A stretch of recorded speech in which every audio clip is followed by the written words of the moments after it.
మనకి general purpose registers,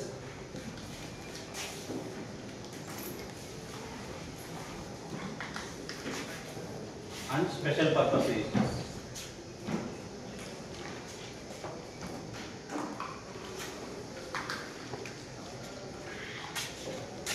Fine. So ఇది 32 bit కాబట్టి ప్రాసెసింగ్ స్పీడ్ ఎంత ఇది 32 bit processor. This is a ARM Cortex, ఇది 32 బిట్ ప్రాసెసర్. సో ఇక్కడ రిజిస్టర్ యొక్క సైజ్ కూడా 32 బిట్ ఉంటుంది. 32. సో మీకు మొత్తం ఇక్కడ వచ్చి R0 నుంచి R15 వరకు మొత్తం 16 రిజిస్టర్స్ ఉంటాయి. 16 రిజిస్టర్స్ ఉంటాయి. అవి ఎలా ఉంటాయంటే మీకు ఇలా. So this is R0, R1, R2, R3, so on, R7, R8, R12, R13, R14, R15 మొత్తం 16 ఉంటాయి. ఓకేనా? సో దీంట్లో ఫస్ట్ మీకు R12 వరకు R0 నుంచి R12 వరకు we call it as general purpose registers. అంటే దేనికోసమైనా వాడుకోవచ్చు, జనరల్ పర్పస్. ఓకేనా? ఈ R13, R14, R15 ఈ మూడింటిని మనం స్పెషల్ పర్పస్ రిజిస్టర్స్ అంటాం, SPR. వీటిని GPR, జనరల్ పర్పస్ రిజిస్టర్స్ అంటాం. అంటే ఇవి మెమరీ, అంటే మీ భాషలో చెప్పాలంటే ఇప్పుడు మన క్లాస్లో బెంచెస్ లాగా ఉంటుంది. బెంచెస్ లాగా అంటే వేరే స్టోర్ ద డేటా. ఇక్కడ మీరు స్టూడెంట్స్ వచ్చి కూర్చుంటారు.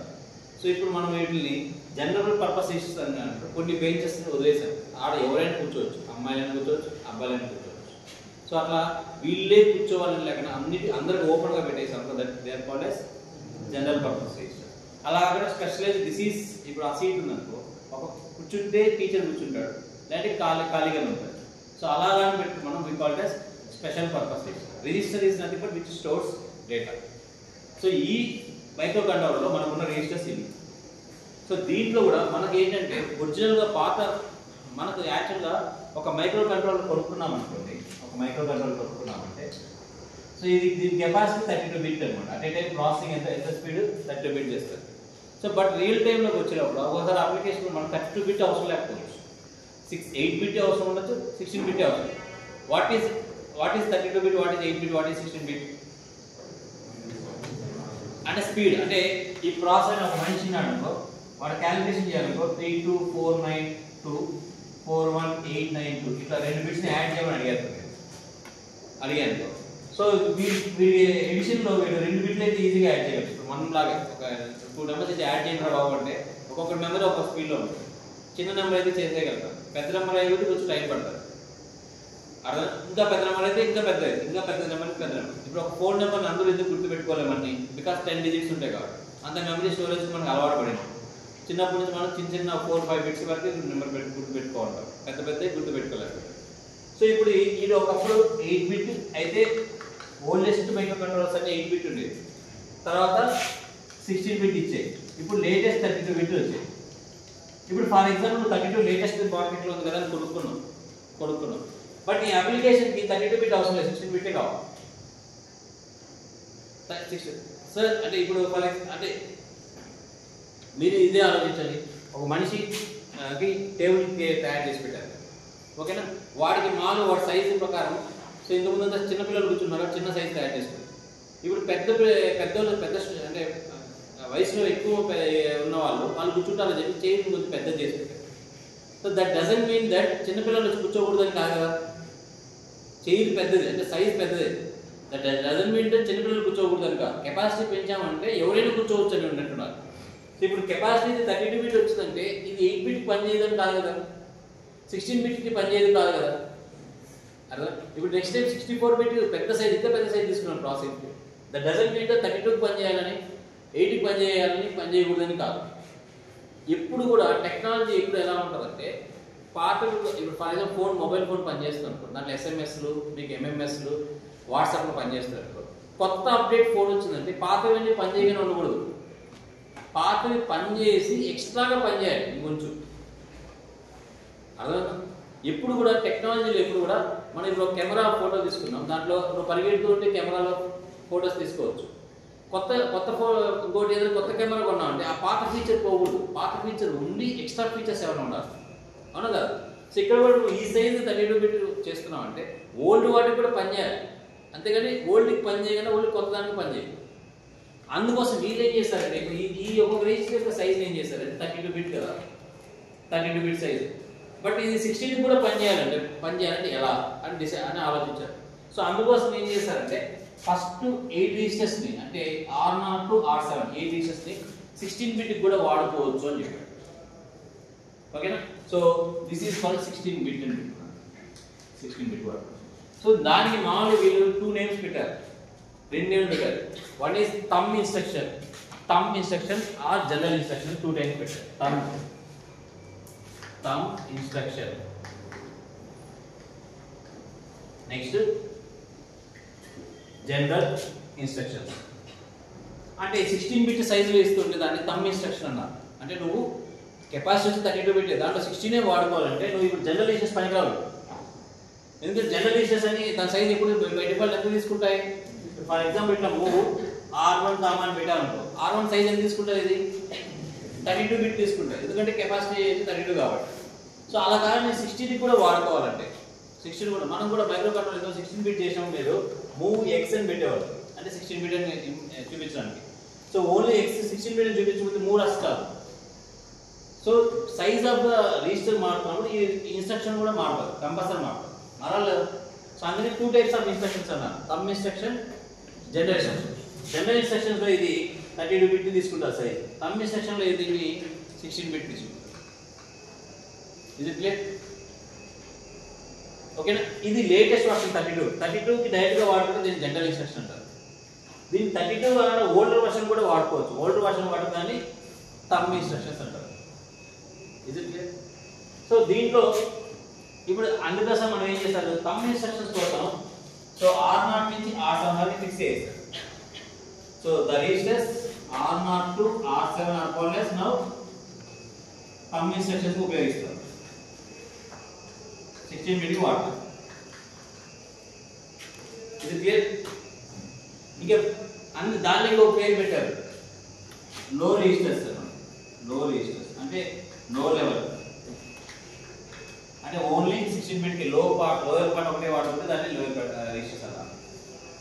రిమైనింగ్ ఇన్స్ట్రక్షన్స్ ఏవైతే ఉన్నాయో R8 నుంచి R12 వరకు అయితే హై లెవెల్ రిజిస్టర్స్ అన్నారు, హై లెవెల్ రిజిస్టర్. అంటే these two 4 are exclusively 32 bit. ఓకేనా. సో సింపుల్గా మళ్ళీ చెప్తాను. సో చైర్స్ ఉన్నాయి మనకు, ఇప్పుడు ఇక్కడ ఒక్కొక్క టేబుల్ యొక్క సైజు 32 బిట్ చేశారు. ఇప్పుడు దీన్ని హాఫ్గా కూడా వాడుకోవచ్చు, అంటే ఒక్కొక్క చైర్ మొత్తం ఒకడే కూర్చోడానికి లేకుండా ఇద్దరు కూడా కూర్చోవచ్చు. ఇద్దరు కూర్చోవాలంటే దాన్ని హాఫ్ చేయాలి, అంటే 16 బిట్ చేయాలి. అలా ఒక్కొక్క బెంచ్ ఇద్దరు కూర్చున్నారు, they are called as thumb instructions అంటారు. అలాగా సింగిల్ ఒక్కడే కూర్చుంటే that is called as general registers అంటారు. ఇది క్లియర్. సో దీంట్లో సో ఏ రిజిస్టర్స్ ఫిక్స్ చేశారు, R0 నుంచి R7. అప్పుడు నేను కౌంట్ చేయను ఎన్ని ఉండేటప్పుడు 8 రిజిస్టర్స్. మళ్ళీ మిగిలిన రిజిస్టర్స్ R8 నుంచి R12 వరకు, అప్పుడు ఎన్ని ఏవి R8, R9, R10, R11, R12 5 registers. 5 వచ్చి హై లెవెల్ రిజిస్టర్స్ పెట్టుకున్నారు, 8 వచ్చి లో లెవెల్ రిజిస్టర్ పెట్టుకున్నారు. 8 + 5 30 రిజిస్టర్స్ మీకు దానికి వెళ్ళిపోయాయి. అంతేనా, అర్థనా, క్లియర్. 5 అది రాసుకుంటారు. We have special purpose registers. ఓకేనా. సో ఇక్కడ మనకు మెయిన్గా R13, R14, R15. సో దీన్ని స్టాక్ పాయింటర్ అంటారు, దీన్ని స్టాక్ పాయింటర్ రిజిస్టర్ అంటారు, దీన్ని లింక్ రిజిస్టర్ అంటారు, దీన్ని ప్రోగ్రామ్ కౌంటర్ అంటారు. ఇవి కొంచెం కన్ఫ్యూజన్ వస్తే జాగ్రత్తగా. This is stack pointer, this is LR link register, this is PC. So before ఒక మెమరీలో ఇక్కడ మెమరీలో డేటా ఉంది, ఇక్కడ ఫర్ ఎగ్జాంపుల్ 1 2 3 4 అనే డేటా ఉంది, 1 2 3 4 అనే డేటా ఉంది. ప్రాసెసర్ ఇక్కడ ఉంటుంది, ప్రాసెసర్ ఇక్కడ ఉంటుంది. ఓకే. ఇక్కడ నుంచి డేటా తీసుకొని ఈ ప్రాసెసర్ దీన్ని ప్రాసెస్ చేయాలి. ప్రాసెసర్ ఒక 2 నెంబర్స్ యాడ్ చేయాలండి. ఫర్ ఎగ్జాంపుల్ 2 3 4 5 తీసుకో. 1 2 3 4 2 3 4 5 రెండు నెంబర్లు యాడ్ చేయాలి. ముందు మామూలుగా నెంబర్లు ఎక్కడ స్టోర్ అవుతాయి? మెమరీ అంటే మీకు మీ ఉద్దేశంలో రామ్ కానీ ర్యామ్ కానీ ఏదో తీసుకోండి. ర్యామ్ తీసుకోండి. ర్యామ్ అనే మెమరీలో స్టోర్ అవుతాయి. అవి యాడ్ చేయాలంటే ఎవరు చేయగలరు? మెమరీ చేయగలరా? ప్రాసెసర్ చేయాలి. ప్రాసెసర్ ఇప్పుడు ఈ నెంబర్ తీసుకొని చేయాలి.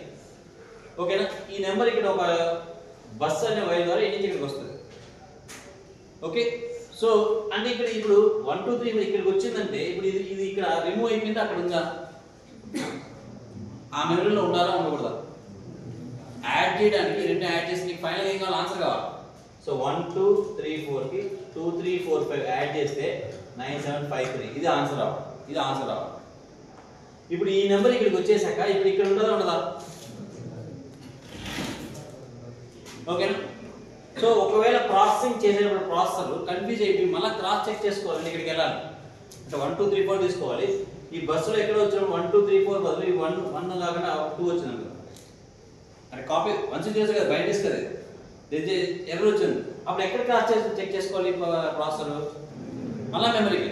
సో అంత దూరం వెళ్ళి అంత టైం వేస్ట్ చేసుకోకుండా ఇది దేంతో అయితే పని చేస్తూ ఉందో ప్రస్తుతానికి టెంపరీ అప్పుడు దాని ప్రస్తుతానికి ఒక స్టాక్ అయిన మెమరీ పెట్టుకుంటారు. This is called stock memory. So ఇక్కడ ఏదైతే ఇది ప్రస్తుతానికి తీసుకునిందో అది టెంపరీగా కాపీ చేసుకుంటారు. అంటే వాట్ ఎవర్ ప్రాసెసర్ పనిచేస్తుంటుందో ఆ డేటాని ఎక్కడ స్టోర్ చేసుకుంటుంది? టెంపరీగా స్టాక్ లో స్టోర్ చేసుకుంటారు. సో ఇప్పుడు 1 2 3 4 తీసుకున్నది. ఇది తీసుకుని ప్రాసెసర్ తీసుకుంది. నెక్స్ట్ ఇది ఏం తీసుకున్నది? సో స్టాక్ ఎప్పుడు కూడా స్టాక్ అంటే ఇక్కడ ఒక బాస్కెట్ లాగా అనుకోండి, బట్టలు బాస్కెట్ లాగా. సో ఇప్పుడు ఏదైతే మనం తీసుకునేటప్పుడు జస్ట్ దాంట్లో పుష్ చేస్తాం. పుష్ అంటే స్టాక్ లోకి లోపల తీసుకోండి, మళ్ళీ ఇక్కడి నుంచి ఇక్కడికి వచ్చేస్తుంది. నెక్స్ట్ 2 3 4 5 తీసుకోవాలి. యాడ్ చేయాలి. రెండు తీసుకోవాలి. 2 3 4 5 మళ్ళీ ఇక్కడ 2 3 4 5 అని ఇక్కడ ఫస్ట్ తీసుకునేమో కిందికి వెళ్తుంది. నెక్స్ట్ తీసుకునేమో పైకి వెళ్తుంది. ఈ పైన ఉన్న దాన్ని మనం స్టాక్ టాప్ అంటాం. Stock top. ఆ టాప్ లో ఎవరు ఉంటారు? స్టాక్ టాప్ లో అంటే లాస్ట్ లో ఏదైతే ప్రాసెసర్ తీసుకుంటారో అది ఉంటుంది పైన. ఇది clear? So what is stock? Sir ఇది ఎందుకు మీకు అర్థమైందా? ఇప్పుడు ఇది ఎందుకు? Temporary storage of A processor. అంటే అది ఏదైనా ఈ నెంబర్ చేసినప్పుడు రైట్ రాంగా చెక్ చేసుకోవాలి. ప్రతిసారి మెమరీకి వెళ్ళాలంటే బస్ దూరం చాలా ఎక్కువ. సో అందుకోసం టెంపరీ ఇక్కడ చేసి పెట్టుకుంటారు, ఇక్కడ పెట్టుకుంటారు. సార్ ఇది అన్నెసరీ కదా సార్, ఆల్రెడీ మెమరీలో స్టోర్ అయ్యింది, మళ్ళీ ప్రాసెస్ చేస్తుంది. బట్ మనకి ఎఫిషియన్సీ కావాలి కదా. ఓకేనా? నేను ఒక నెంబర్ చెప్పేసి హెచ్ఓడి సార్ చెప్పేసా కూడా అని చెప్పారు. నువ్వు ఈ నుంచి అడిగినప్పుడు అడిగి ఒక నెంబర్ చెప్పావు. అది రైట్ కదా అథాంటికేషన్ కూడా చెక్ చేస్తున్న చోటు క్రాస్ చెక్ ఉండాలి కదా. నెంబర్లు కదా ఎక్కడో ఒక 1 0 మిస్ అయినట్టే కదా. సో ఇక్కడ ఇప్పుడు ఇది ప్రాసెస్ ఏం చేసి యాడ్ చేసి ఆన్సర్ యాడ్ చేసి ఇప్పుడు ఇది ఇక్కడ స్టాక్ పాయింట్ ఇంకెక్కడ అవసరమా డేటా ఇది అండ్ ఆన్సర్ వచ్చేసింది. నీకు ప్రాసెసర్ పని చేసి నీకు 3 5 7 9 ఆన్సర్ ఇచ్చేసింది. మైక్రో కంట్రోలర్ దగ్గర ఎడిషన్ చేపిద్దామని క్యాలిక్యులేటర్ కొట్టావు, 2 నెంబర్స్ కొట్టావు, ఆన్సర్ వచ్చేసింది. ఇంక ఇది అవసరమా? ఈ స్టాక్ పాయింటర్ అవసరమా? అవసరం లేదు. Because stack pointer is a temporary storage of what the process is doing. ఒకవేళ 10 నెంబర్లు యాడ్ చేస్తున్నది, ఫర్ ఎగ్జాంపుల్ 1 2 3 4 5 6 ఇవన్నీ స్టోర్ చేస్తుందో ఫస్ట్ ఏదైతే తీసుకుంటుందో అది ఫస్ట్ స్టాక్ పాయింటర్ కిందికి వెళ్తూ ఉంటుంది. ఫస్ట్ తీసుకునేది ఎట్లా వెళ్తుంది? కిందికి వెళ్తుంది. లాస్ట్ తీసుకునేది ఎక్కడ ఎట్లా ఉంటుంది? పైకి వస్తుంది. ఓకేనా? ఇప్పుడు పని అయిపోయినాక నా మెమరీని క్లియర్ చేసుకోవడం లేదా? టెంపరీ మెమరీ ఆటోమేటిక్ ఉంటేది. నాకు క్యాలిక్యులేషన్ అంతా టెంపరీగా పెట్టుకున్నా, ఇంక రిమూవ్ చేసుకోవాలి కదా. ఫస్ట్ రిమూవ్ అవుతారు. ఇక్కడ లాస్ట్ ఎవరు వచ్చారో వాళ్ళు రిమూవ్ అయిపోతారు. అర్థమైందా? లాస్ట్ అంటే స్టాక్ టాప్ లోకి వెళ్ళి టాప్ లో ఎవరు ఉన్నారో వాళ్ళు రిమూవ్ అయిపోతారు. వీడు రిమూవ్ అయిపోయారు. నెక్స్ట్ టాప్ ఎవడు వస్తాడు? వీడు వస్తాడు. అర్థం సింపుల్ గా ఆ 10 నెంబర్లు అని చెప్తారు. 1 2 3 4 అనే నెంబర్లు ఉన్నాయి. నేను మాది యాక్టర్ టాప్ ఇట్ తీసుకున్నాను, టాప్ ఇట్లా పెట్టుకున్నాను. ఫస్ట్ 1 తీసుకునేది ప్రాసెసర్, ఆ 1 ఇక్కడికి వెళ్ళిపోయింది. నెక్స్ట్ 2 తీసుకునేది, 2 ఇక్కడికి వెళ్ళిపోయింది. నెక్స్ట్ 3 తీసుకునేది, నెక్స్ట్ ఇక్కడికి వెళ్ళింది. 4 స్టాక్ టాప్ ఇక్కడ ఉంది. స్టాక్ టాప్ ఏం చూపిస్తుంది? 4 చూపిస్తుంది. సో ఆన్సర్ అంతా యాడ్ చేస్తారు. సో ఇప్పుడు ఇది నాకు అవసరం లేదు అంటే ఇంకా రిమూవ్ చేయాలి అంతానే. సో సో ఫస్ట్ ఏం చేస్తాను, 4 స్టాక్ టాప్ ఎవరు నిలిపిస్తే వాళ్ళు చేస్తారు. That operation is called pop. Pop is nothing but removing. Push it nothing but adding. ఒక స్టాక్ రిజిస్టర్ కి యాడ్ చేయడం. So whoever came last is going first. This is called last in first out. ఇప్పుడు class room లో ఎట్లా ఉన్నాం for example, class లో entry first entry వచ్చాడు అట్లా ఎన్నికి కూర్చున్నాడు, లాస్ట్ వచ్చినా అట్లా పడుకోడు, క్లాస్ వదిలేసాడు, అయిపోయింది క్లాస్ అన్నాడు. ఎవడు పోతాడు ఫస్ట్? ముందు నడుపు. So last in first out. ఇది ఫాలో అవుతుంది stack. Stack concept it follows things. So what is the use of the stack point అంటే ఇట్ స్టోర్స్. సో ఏ డేటా అయితే వాడుతున్నదో దాంతో వాడుతుంటుంది. లాస్ట్ ఏదైతే డేటా తీసుకుందో and it is a pointer అన్నాం కదా. పాయింటర్ అంటే యాక్చువల్గా డేటా స్టోర్ చేసుకోదు. పాయింటర్ అంటే అడ్రస్ స్టోర్ చేసుకుంటారు. స్టాక్ పాయింటర్ అంటే అడ్రస్ స్టోర్ చేసుకుంటారు. అంటే ఇప్పుడు ఈ 1 2 3 4 అనే నెంబర్ ఎక్కడ ఉందో ఆ నెంబర్ యొక్క అడ్రస్ స్టోర్ చేసుకుంటారు ఇక్కడ టెంపరీ. అంటే నీకు ఈ నెంబర్లు 1 2 3 4 అని ఉండొచ్చు. ఈ 1 ఎక్కడ ఉందో అడ్రస్ కూడా పెట్టుకోవచ్చు కదా ఇక్కడ, ఏదైనా ఒకటి నా ఉద్దేశం. బట్ మీరు అర్థం చేసుకోవాల్సింది ఏంటంటే స్టాక్ పాయింటర్ అంటే దట్ స్టోర్స్ డేటా. ఎక్కడైతే లాస్ట్ డేటా ఏదైతే వాడుతున్నామో దాన్ని స్టోర్ చేసుకుంటుంటుంది. అది 2 ఆపరేషన్స్ చేస్తుంది. ఒకటి push operation, next pop operation. Next ఇప్పుడు దీంట్లో ఎప్పుడు కూడా పాప్ ఆపరేషన్ ఎప్పుడు ఎవరిని తీసుకుంటారు? స్టాక్ టాప్ తీసుకుంటారు. ఈ 3 పదాలు మీరు గుర్తుపెట్టుకోవాలి ఇక్కడ. ఏంటంటే push, pop, stock top and it follows last in first out classes. ఈ 4 గుర్తుపెట్టుకోండి. This is all about stock point. Pointer అనే పదం ఎక్కడ కనబచ్చినా కూడా you remember that it is storing address. ఇక్కడే కాదు ఎక్కడైనా సరే పాయింటర్ అనే పదం కనబడుతుంది. పాయింటర్ మీ సి ప్రోగ్రామింగ్ లో కూడా pointer. What is the pointer? Which stores address. అర్థమైందా? సో ఇప్పుడు ఇక్కడ వీళ్ళు ఈ R13 అనే రిజిస్టర్ ని దేనికోసం పెట్టి అలొకేట్ చేశారు? స్టాక్ పాయింటర్ అలొకేట్ చేశారు. స్టాక్ పాయింటర్ లో ఏముంటుంది? అడ్రస్ ఉంటుంది. అడ్రస్ అంటే దేని అడ్రస్? డేటా యొక్క అడ్రస్ ఉంటుంది. అది ఎవరి యొక్క అడ్రస్? ప్రాసెసర్ ఎవరైతే లాస్ట్ లో వాడుకుంటుందో ఆ స్టాక్ టాప్ యొక్క అడ్రస్ ఇక్కడ కనబడుతుంది. స్టాక్ యొక్క టాప్ యొక్క అడ్రస్ ఏది పాయింట్ రాసుకో చాలా జాగ్రత్తగా. ఇది ఫైట్ స్టాక్ రిజిస్టర్ అర్థమైంది మీకు. మోస్ట్ ఆఫ్ ద ఇంటర్వ్యూలో ఈ క్వశ్చన్ చాలా కన్ఫ్యూజ్ చేస్తారు. స్టాక్ పాయింటర్ మీకు అంతా తెలిసినట్టే ఉంటుంది. ఆ స్టాక్ పాయింట్ యొక్క అడ్వాంటేజ్ ఇదంతా ఏం మీకు తెలిసినట్టు, కానీ చెప్పడానికి కన్విన్స్ కావడానికి కొంచెం కష్టపడతారు. బట్ చాలా important. Okay, next link register which is useful for branching concept. ఇప్పుడు ఫర్ ఎగ్జాంపుల్ ఒక ప్రోగ్రామ్ రాసాను ఇప్పుడు. ఓకేనా, ఒక మెయిన్ అనే ప్రోగ్రామ్ సి ప్రోగ్రామ్లో చెప్తాను. మళ్ళీ దాంట్లో ఇది చేస్తాను. మెయిన్ ప్రోగ్రామ్ రాశాను. 2 నెంబర్స్ యాడ్ చేయాలనుకున్నా. ఇన్ ఏ బి చేశాను. యాడ్ అనే దాంట్లో ఏబి చేశాను. అండ్ నేను యాడ్ చేయగల ప్రోగ్రామ్ని ఇంకో ఫంక్షన్ని కాల్ చేశాను. This is main function. Function లోపల ఇంకో ఫంక్షన్ని కాల్ చేశాను, యాడ్ అనే ఫంక్షన్. అర్థమైందా? అప్పుడు ఇదేమవుతుంది? యాడ్లోకి ఇట్లా యాడ్కి వెళ్ళి ఏబి అంటే ఇంటి ఏ ఇంటి బి అని ఇక్కడ ప్రోగ్రామ్ వస్తుంది. రిటర్న్ ఏ ప్లస్ బి అని ఇటు తీసుకోవచ్చు. ఇది ప్రోగ్రామ్ సి ప్రోగ్రామ్ యాడ్ చేసి ఇట్లా పైకి రావచ్చు రాయొచ్చు. ఇది మెయిన్ ప్రోగ్రామ్. మెయిన్ ప్రోగ్రామ్లోకి ఇట్లా పోతే ఇది బ్రాంచ్ ప్రోగ్రామ్. బ్రాంచ్ ప్రోగ్రామ్ బాగా పక్కకి వెళ్ళాం. ఈ పక్కకి వెళ్ళిన మళ్ళీ బ్యాక్ ఇక్కడికి రావాలి లేదా? ఇప్పుడు ఇక్కడ ప్రింట్ఎఫ్ అని పెట్టుకున్నాం. ప్రింట్ఎఫ్ నాకు ఆన్సర్ని పర్సెంటేజ్లో సి అని పెట్టాను. రిజల్ట్ నాకు ఇక్కడ చూపించాను. అంటే ఇప్పుడు ఈ పని అయిపోయిన వెంటనే, అంటే ఇక్కడికి వెళ్ళి ఈ పని చేసుకున్న వెంటనే మళ్ళీ లాస్ట్ రావాలేదా? సో ఒక బ్రాంచ్లో మనం పక్కకి వెళ్ళాక మళ్ళీ మెయిన్ ప్రోగ్రాంలోకి రావడానికి, సో మెయిన్ ప్రోగ్రామ్ అంటే ఎక్కడికి రావాలో తెలియాలి కదా మనకు. దాన్ని స్టోర్ చేసుకునే కాన్సెప్ట్ లింక్ రిజిస్టర్. ఇంకా సింపుల్ చెప్పాలని ఇంకా బాగా చెప్పాలి. మీ ఇల్లు అడ్రస్ ఉంది. మీరు ఒక కాలేజ్కి వచ్చి పోవాలని వచ్చారు. కాలేజ్కి వచ్చారు, కానీ ఈ మధ్యలో ఎవరో మీకు ఎక్స్ట్రా పని చెప్పాడు. అదే ఈ పని చేసుకొని ఇక్కడికి రా. ఎక్కడికి రావాలో చెప్పలేదా? పని చేసుకొని రమ్మంటే కాదు అర్థం. అంటే ఆ వర్క్ అయిపోయాక ఎక్కడికి రిటర్న్ అవ్వాలో నీకు తెలియాలి లేదా? ఆ రిటర్న్ అయ్యే అడ్రస్ ఇక్కడ స్టోర్ చేసుకుంటారు. మెయిన్ ప్రోగ్రామ్ అయింది సబ్ ప్రోగ్రాంలోకి వెళ్తున్నప్పుడు సబ్ ప్రోగ్రామ్ నుంచి మళ్ళీ మెయిన్ ప్రోగ్రాంలోకి రావాలంటే రిటర్నింగ్ అడ్రస్ తెలియాలి. ఆ రిటర్నింగ్ అడ్రస్ అనేది ఎక్కడ స్టోర్ అవుతుందంటే R14. That is called link register. మీకు సింప్లెస్ట్ గా చెప్పాలంటే బ్రాంచ్ నుంచి మళ్ళీ మెయిన్ ప్రోగ్రామ్లోకి రావాలంటే లింక్ రిజిస్టర్లో ఉండాలి. అంటే ఇక్కడ ఏం స్టోర్ అయితే చేస్తారంటే it will store the address of main program. అంటే నువ్వు బ్రాంచ్కి వెళ్ళినప్పుడు ఎక్కడికి రావాలి తిరిగి రావాలి అది రాసుకోవాలి. అర్థమైనా? సో ఇప్పుడు అదేవిధంగా సార్ ఇంకా ఇట్లా వద్దులే ఒక మైక్రో కంట్రోల్ ప్రోగ్రామ్ వద్దాం కావాలంటే ఇక మూవ్ A, B అని పెట్టుకుందాం. ఓకేనా? సో ఒక జంప్ ఆన్ సమ్ ఇన్స్ట్రక్షన్కి ఒక ఫంక్షన్ 1లోకి వెళ్ళు జంప్ ఆన్ క్యారీ పెట్టుకున్నాం. ఒక క్యారీ వస్తే జంప్ ఆన్ క్యారీ రాసేసి ప్రోగ్రామ్ రాసి ఇక్కడ ఒక బ్రాంచ్కి వెళ్ళమని రాశారు. బ్రాంచ్ 1కి వెళ్ళమని రాశారు జంప్ ఆన్ క్యారీ వస్తే.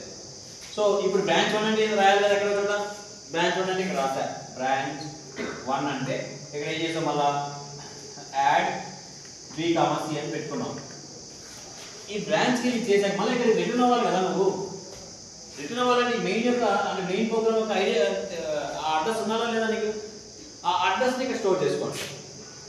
Link register is used to store the address of main memory when branch instruction is set. When branch instruction ఉన్నప్పుడే ఇది యూజ్ అవుతుంది. అర్థమైనా? అర్థం. Next last concept program counter. ఓకేనా?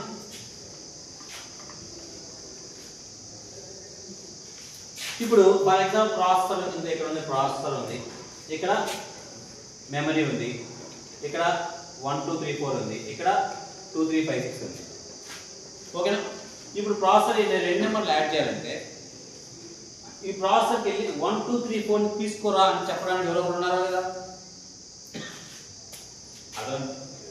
ఈ ప్రోగ్రామ్ కౌంటర్ వచ్చి ఈ ప్రాసెసర్కి ఈ 1 2 3 4 ఈ రెండు నెంబర్లు ఉన్నాయి కదా, ఇదే తీసుకురమ్మని నేను ఎవడో చెప్పాలి కదా.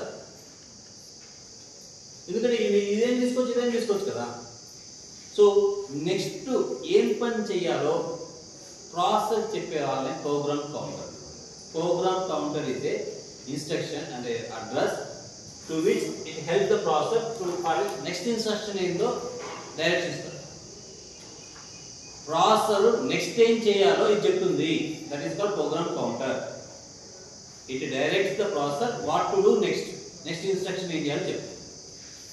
స్టాక్ పాయింట్ అంటే ఈ తీసుకొచ్చినప్పుడు డేటా లాస్ అవ్వకుండా టెంపరరీగా స్టోర్ చేసుకోవడం. లింక్ లిస్ట్ అంటే మెయిన్ ఫంక్షన్స్ కిందికి వెళ్ళిపోతే మళ్ళీ పైకి రావడం. ప్రోగ్రామ్ కౌంటర్ అయితే ప్రాసెసర్కి నెక్స్ట్ ఇన్స్ట్రక్షన్ ఏం తీసుకురావాలో గైడ్ చేయడాన్ని చెప్తారు. నెక్స్ట్ ఇన్స్ట్రక్షన్ ఏం తీసుకురావాలో ఏ ఫార్మాట్లో ఉంటుంది, అడ్రస్ ఫార్మాట్లో ఉంటుంది. మళ్ళీ అడ్రస్ ఇస్తారు. ఈ అడ్రస్కి వెళ్ళి ఆడేముందో ఆ పని చేసి పెట్టని చెప్తారు.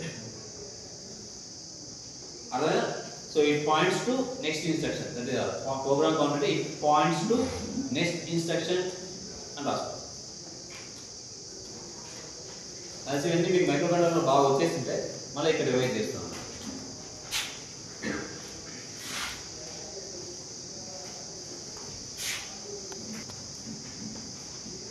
So these are the special purpose registers. ఈ మూడు ఉన్నాయి.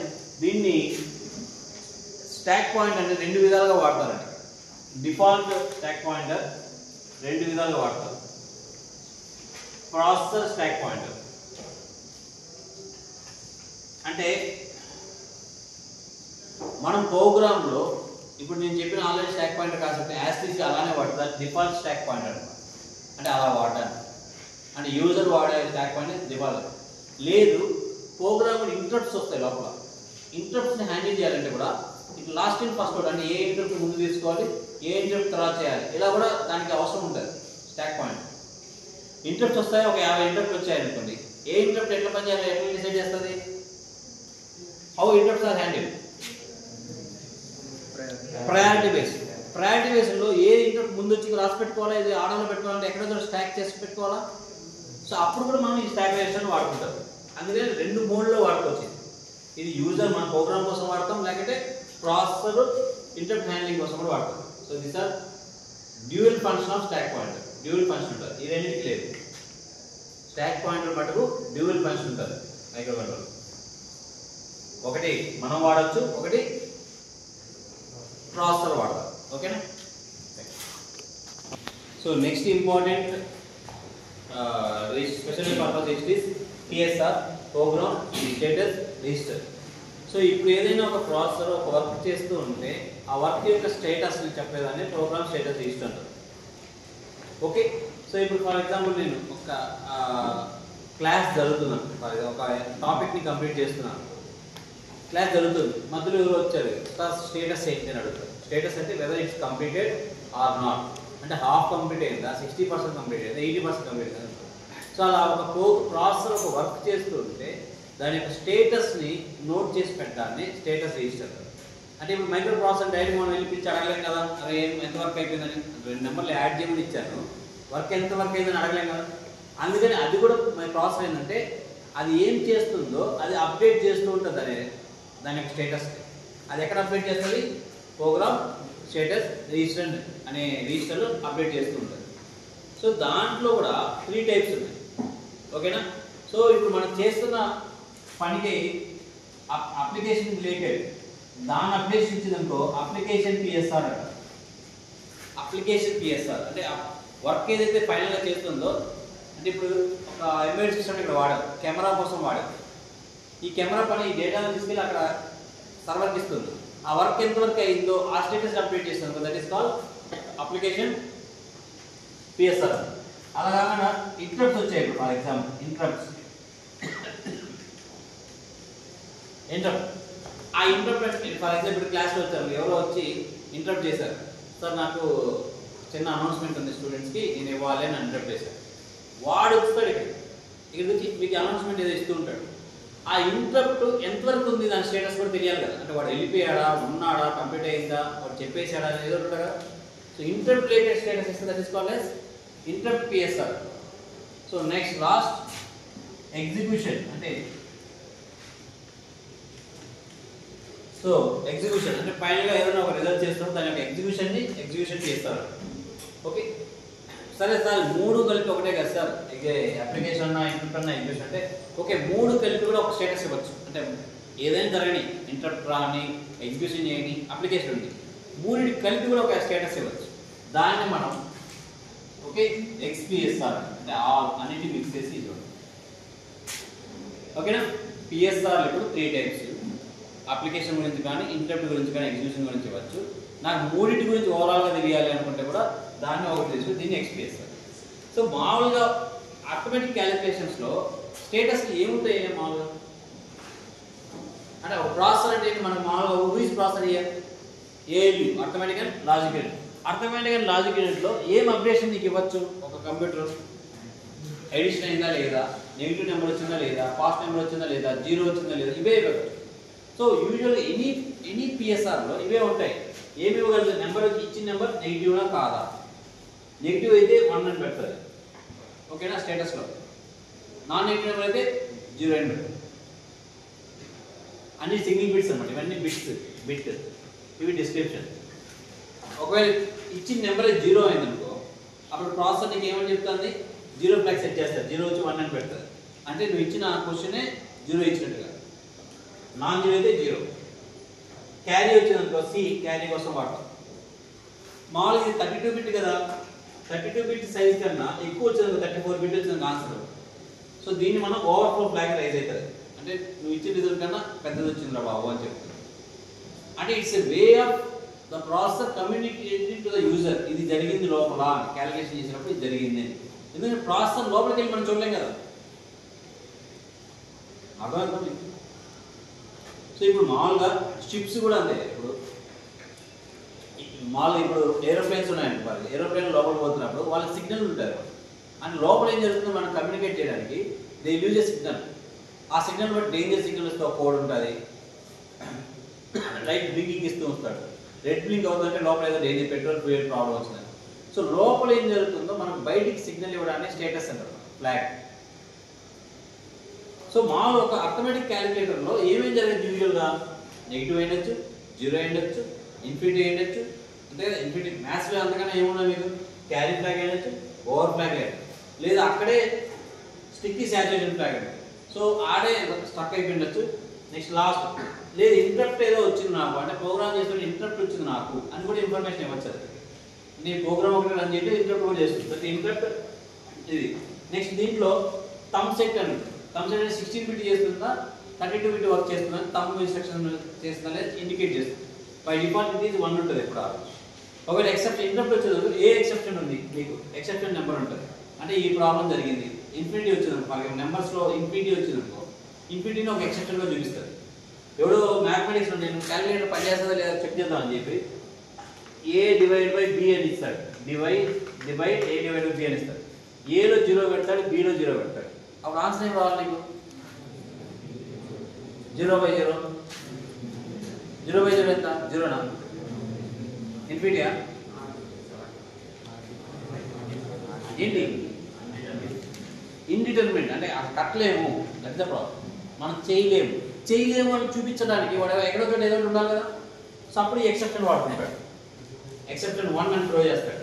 1 అని అంటే ఏంటి మనం చూసుకున్నట్టు వెళ్ళి ఇది ఇండిటర్మినెంట్ అంటే మ్యాథ్స్ కట్టలేదు, మ్యాథ్స్ చేయలేదు, 0/0 అనే వాల్యూ చేయలేదు. అర్థమైందా? So 0/0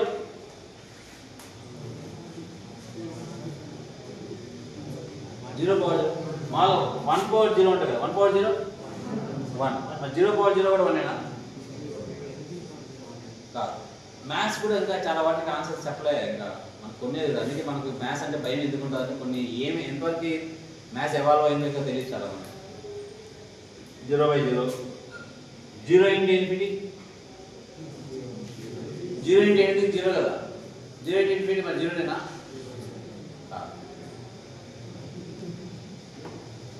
infinity minus infinity 2 minus 2 0. Infinity minus infinity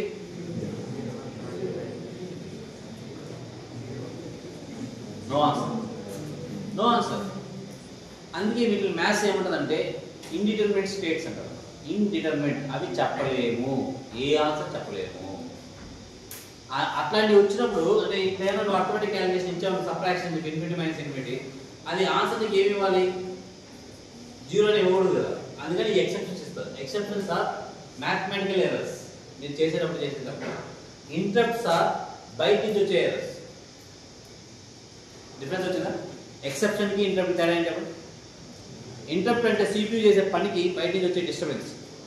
exception అంటే CPU లోపల జరిగే డిస్టర్బెన్స్. అంటే అది క్యాలిక్యులేషన్ చేసేటప్పుడు ఒకసారి ఆన్సర్ రాలేదనుకో ఏం చేయాలో తెలియదు దానికి. సో దాన్ని ఎక్సెప్షన్ అంటారు. ఎక్సెప్షన్ అంటే నేను చేయలేను ఇది అని వదిలేసేది, ఈ టాపిక్లో వదిలేసే అంటే దట్ ఈస్ కాల్డ్ ఎక్సెప్షన్. ఎప్పుడు కూడా CPUస్కి ఎక్సెప్షన్స్ ఉంటాయి, ఇంటరప్ట్స్ ఉంటాయి. ఓకే, ఆ ఎక్సెప్షన్ ఏమొచ్చిందో ఇక్కడ ఈ ఫ్లాగ్ చెప్తుంది, ఎక్సెప్షన్ నెంబర్ చెప్తుంది.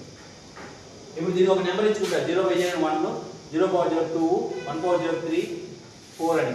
ఇది ఎక్సెప్షన్ నెంబర్ 5 చూపించిందంటే ఇది ఇన్ఫినిటీ మైనస్ ఇన్ఫినిటీ ప్రాబ్లం వచ్చిందని మనం ఐడెంటిఫై చేయొచ్చు. అర్థం? ఓకే.